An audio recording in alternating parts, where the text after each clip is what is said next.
গাড়ি তো 1 বছর, লাইসেন্স লাগবে তো? লাইসেন্সটা সাইকেল আচ্ছা ঠিক আছে, বছর হয়েছে না বেশি? তারও বেশি।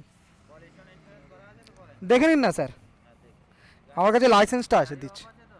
হ্যাঁ গাড়ি অফ আছে। না এই যে আমি ঘোরাচ্ছিলাম, আবার চলে যাবে মনে হয়।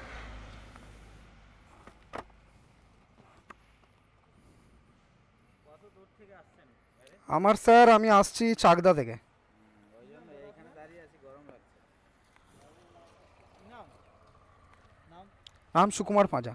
দাদা একটু ইসেটা খুলবেন, কি? আপনি হেলমেটটা খুলবেন, কানে আপনি হেডফোন লাগিয়ে ঘুরছেন। হেডফোন স্যার নেই। আপনার কানে হেডফোন এই দেখুন, এইটা লেগে রয়েছিল, ওইখানে শুনছিলাম তো লেগে রয়েছিল, দেখুন হেডফোন নেই। হেডফোন আপনি খুলে দিচ্ছি, আমি খুলে দিচ্ছি, আপনি দেখে নিন না হেডফোন। আমি তার জন্য বলছি না, আপনার ওটা রয়েছে কানে তার জন্য headphone- হ্যাঁ এটা লেগে রয়েছিল। আচ্ছা খুলুন, খুলবেন। আচ্ছা খুলে নিন, দেখে নিন না, অসুবিধা নেই।